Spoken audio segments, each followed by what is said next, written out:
ഓരോ പുൽക്കൊടിക്ക് പോലും സുപരിചിതനായ വ്യക്തിയാണ് അബു സാഹിബ് എന്നുള്ളത്. എത്രമേൽ സജീവമായാണ് ഒരു നാട്ടിൽ ഇടപെട്ടിരുന്നത് നമുക്കറിയാം. എത്രമേൽ സൗമ്യനായിട്ടാണ് ആ നാട്ടിൽ പ്രവർത്തിച്ചിരുന്നതെന്നറിയാം. ആ നാട് ഉറങ്ങുമ്പോൾ ആ നാട്ടിൽ ഉണർന്നിരിക്കുന്ന ഒരു മനുഷ്യനാണ് അബു സാഹിബ്. ആ നാടിന് കാവലായി കൊണ്ടിരുന്ന ആളാണ് അബു സാഹിബ്.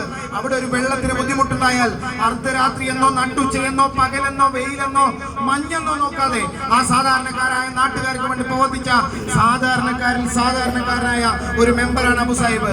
ഒരു രോഗം വന്ന് കടമ്പിലായപ്പോ നമ്മളെ കൂടെ നിന്ന് ഒരാൾ വീണ് പോയപ്പോ അതിനെ രാഷ്ട്രീയ ദുഷ്ടലാക്കിക്കൊണ്ട് മനുഷ്യത്വമില്ലാത്ത CPM അവർക്ക് കൃത്യമായിട്ട് അറിയാം ഈ ഒരു അവസരത്തിൽ ആക്കാൻ പാടില്ല എന്ന്.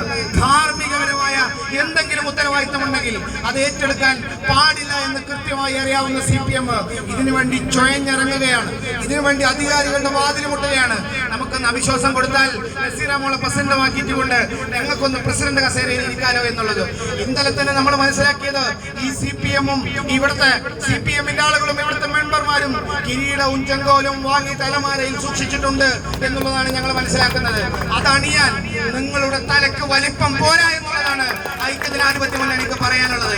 ഇത്രമേൽ നിഷ്ഠൂരമായ, ഇത്രമേൽ മനുഷ്യത്വരഹിതമായ, ഇത്രമേൽ നീചമായ രാഷ്ട്രീയത്തിന് നേതൃത്വം കൊടുക്കുന്ന CPM-നോട് ഞങ്ങൾക്ക് മനുഷ്യത്വപരമായി ഇനി എന്തെങ്കിലും പറയുക എന്നുള്ളത് അവരോട് പറഞ്ഞിട്ട് കാര്യമില്ല. അങ്ങനെ പറയുന്നത് പോത്തിനോട് വേദമോതുന്നതിന് തുല്യമാണ് എന്ന് ഞങ്ങൾ ബോധ്യപ്പെടുകയാണ്. ഞങ്ങൾ മാത്രമല്ല, ഇവിടുത്തെ സാധാരണക്കാർ ഇവർക്കൊരു പ്രായോഗിക ബുദ്ധിക്ക് ചെറിയ പ്രശ്നങ്ങളുണ്ട് എന്നുള്ളതാണ്. അതിവരെ തെരഞ്ഞെടുപ്പ് കാലത്ത് നമ്മളിങ്ങനെ പറഞ്ഞിരിക്കുന്നതാണ്.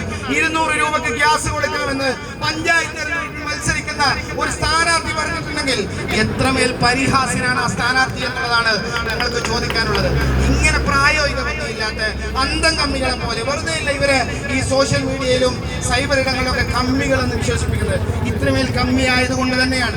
എല്ലാം കമ്മിയാണ്, ബുദ്ധി കമ്മിയാണ്, മനുഷ്യത്വം കമ്മിയാണ്, ജനസേവനം കമ്മിയാണ്. എല്ലാം കമ്മിയായതുകൊണ്ട് ഇവരെ കമ്മി എന്നല്ലാതെ എന്ത് വിളിക്കുക എന്നുള്ളതാണ് നമ്മൾ ചോദിക്കുന്നത്. ഇത്രമേൽ മനുഷ്യത്വരഹിതമായ രാഷ്ട്രീയത്തിലൂടെ ഈ കുറുവ പഞ്ചായത്തിൽ 11-11 എന്നുള്ളത് ഞങ്ങളും ബോധ്യപ്പെടുകയാണ്. ഞങ്ങളും ചില കോട്ടങ്ങളൊക്കെ സീറ്റ് പോകുമ്പോൾ ഉണ്ട് എന്ന് കൃത്യമായി ബോധ്യപ്പെടുന്ന ഒരു പഞ്ചായത്ത് കമ്മിറ്റിയും ഒരു UDF കമ്മിറ്റിയുമാണ് ഞങ്ങൾക്കുള്ളത്. ആ ബോധ്യത്തോടു കൂടി തന്നെ പറയുന്നു, ഈ 11-11 മറവിൽ പ്രസിഡന്റ് കസാരയിൽ കയറിയിരിക്കാമെന്നുള്ള വ്യാമോഹം ഏതെങ്കിലും CPM-കാരനുണ്ടെങ്കിൽ ആ മോഹം അങ്ങ് മറന്നേക്ക് എന്നുള്ളതാണ് ഐക്യജനാധിപത്യ മുന്നണിക്ക് പറയാനുള്ളത്. മറ്റൊരു കാര്യം പറയാനുള്ളത്, പ്രസിഡന്റിന്റെ ഏകാധിപത്യത്തെ കുറിച്ച് ഇവിടെ സംസാരിക്കുകയുണ്ടായി. ഇവിടുത്തെ സാധാരണക്കാരായ ജനങ്ങളോട് പറയുന്നു, ഇവിടെ ഫിനാൻഷ്യൽ ചുമതലയുള്ള, ധനകാര്യ ചുമതലയുള്ള വൈസ് പ്രസിഡന്റ് CPM-കാരനാണ്. ഇവിടെ ആരോഗ്യം കൈകാര്യം ചെയ്യുന്ന സ്റ്റാൻഡിംഗ് കമ്മിറ്റി CPM-കാരനാണ്. ഇവിടെ വിദ്യാഭ്യാസം കൈകാര്യം ചെയ്യുന്ന സ്റ്റാൻഡിംഗ് കമ്മിറ്റി CPM-കാരനാണ്. ഇവിടെ ക്ഷേമം കൈകാര്യം ചെയ്യുന്ന സ്റ്റാൻഡിംഗ് കമ്മിറ്റി CPM-കാരനാണ്. ഇങ്ങനെ വികസനം കൈകാര്യം ചെയ്യുന്ന സ്റ്റാൻഡിംഗ് കമ്മിറ്റി CPM-കാരനാണ്. ഇങ്ങനെ ഈ സ്റ്റാൻഡിംഗ് കമ്മിറ്റികൾ മുഴുവൻ കൈകാര്യം ചെയ്യുമ്പോൾ ഒരു കാസ്റ്റിംഗ് വോട്ടിന്റെ പ്രിവിലേജിൽ മാത്രമാണ് ഞങ്ങളുടെ പ്രസിഡന്റ് ഇവിടെ നിൽക്കുന്നത്. പ്രസിഡന്റ് സ്ത്രീ ആണെങ്കിലും ആണുങ്ങളെക്കാൾ ഊർജ്ജത്തോടു കൂടി പ്രസിഡന്റ് പറഞ്ഞു, ഞാൻ ആ 4 ആള് വലയെന്ന് വന്ന് നിൽക്കുമ്പോ അവരെ കൊണ്ട് ഞാൻ ഇവിടെ ഒപ്പിടിച്ചിട്ടുണ്ടെങ്കിൽ ഇത് ഞങ്ങൾ ഇവിടുത്തെ ജനങ്ങളോട് ഏറ്റെടുത്തിട്ടുള്ള ബാധ്യതയാണ് ഞങ്ങളുടെ പ്രസിഡന്റ് നിർവഹിക്കുന്നത് എന്നുള്ളതാണ് ഞങ്ങൾക്ക് പറയാനുള്ളത്.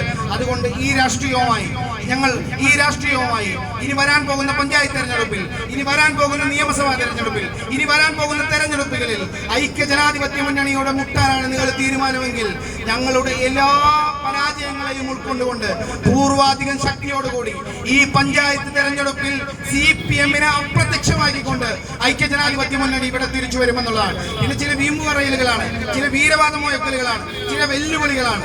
അത് ഞങ്ങൾക്ക് ഇഷ്ടമാണ്. കുറുവയിലെ CPM ഐക്യജനാധിപത്യ മുന്നണിയുടെ നേതാക്കന്മാരെ, ഐക്യജനാധിപത്യ മുന്നണിയുടെ പ്രവർത്തകന്മാരെ, ഇവിടുത്തെ മുസ്ലിം ലീഗ് പാർട്ടിയുടെ നേതാക്കന്മാരെ, ഇവിടുത്തെ കോൺഗ്രസിന്റെ നേതാക്കന്മാരെ മുന്നോട്ട് വെച്ചുകൊണ്ട് അവരുടെ മേലിൽ വിരലി ചൂണ്ടിക്കൊണ്ട് ഒരു വെല്ലുവിളി മുഴക്കാനും കുറുവയിൽ നിന്ന് ഇനി CPM-ന്റെ നേതാക്കന്മാർ ജനിച്ചു വരേണ്ടിയിരിക്കുന്നു എന്നുള്ളതാണ് ഞങ്ങൾക്ക് പറയാനുള്ളത്. അതുകൊണ്ട് അഭിവാദ്യം നേർന്നുകൊണ്ട് ഉറങ്ങിക്കിടന്ന മുസ്ലിം ലീഗ് പാർട്ടിയെ ഏറ്റവും ആവേശത്തിലേക്ക് ഉയർത്തിയതുകൊണ്ട്, ഉറങ്ങിക്കിടന്നിരുന്ന കോൺഗ്രസ് പാർട്ടിയെ ഏറ്റവും ആവേശകരമായി ഉയർത്തിയ മണ്ടത്തരം കാണിച്ച CPM-ന്റെ ഈ ഒരു ചിന്തക്ക് മണ്ടത്തരമാണെങ്കിൽ കൂടി നന്ദി പറഞ്ഞുകൊണ്ട് എല്ലാവിധ അഭിവാദ്യങ്ങളും നേർന്നുകൊണ്ട് നിർത്തുന്നു. നന്ദി, ജയ് ഹിന്ദ്.